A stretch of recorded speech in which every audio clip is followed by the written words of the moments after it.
Vladimir Poutine, bientôt en Israël. D'après des sources à Jérusalem, le président russe aurait l'intention d'effectuer une visite officielle en juin prochain. Visite au cours de laquelle il pourrait inaugurer un monument en l'honneur des combattants juifs de l'armée rouge tombés pendant la Seconde Guerre mondiale. Depuis la réélection de Vladimir Poutine, le 4 mars dernier, sa venue en Israël a été évoquée à plusieurs reprises par des responsables du Kremlin. Le premier ministre israélien, Benjamin Netanyahou, qui avait salué la victoire de Poutine, pourrait en profiter pour aborder avec lui la question iranienne.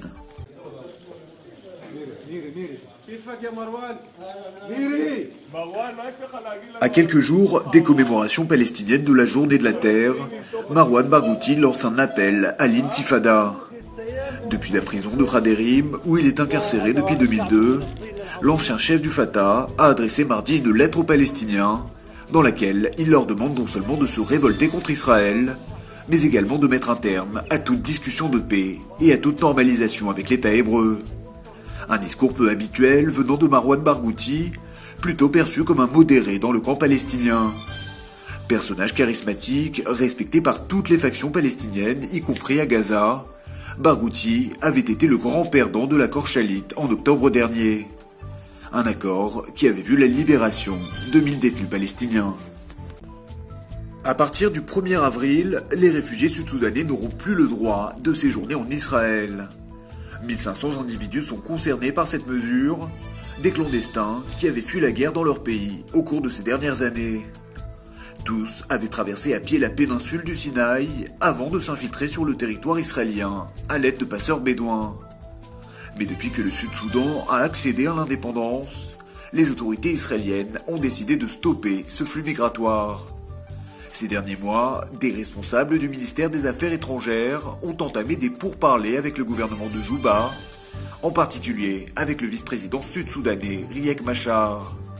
Les deux pays se seraient mis d'accord pour coopérer sur ce dossier, un dossier qui s'annonce difficile à gérer, car peu de réfugiés sud-soudanais semblent aujourd'hui disposés à regagner leur pays. Kadın elbisesi giymiyorsan kadın şampuanı da kullanma. Artık %100 erkek şampuanı Biomen var. Erkeksen Biomen kullanırsın. Émotion et colère au sein de la communauté juive de Turquie. En cause, un spot publicitaire pour un shampoing mettant en scène Adolf Hitler. On y voit l'ancien dictateur allemand, comme à son habitude, énervé et tapant du poing. Mais cette fois, c'est parce qu'il vante les mérites du produit de la marque Biomen. Choqués, plusieurs associations de lutte contre l'antisémitisme, à l'instar de l'Anti-Defamation League, ont demandé le retrait immédiat de cette vidéo. À Istanbul, les responsables de la communauté juive ont exigé pour leur part des excuses officielles des autorités, sans pour l'instant obtenir satisfaction. Si Israël peut se vanter d'être une pépinière high-tech, elle le doit aussi aux investissements étrangers.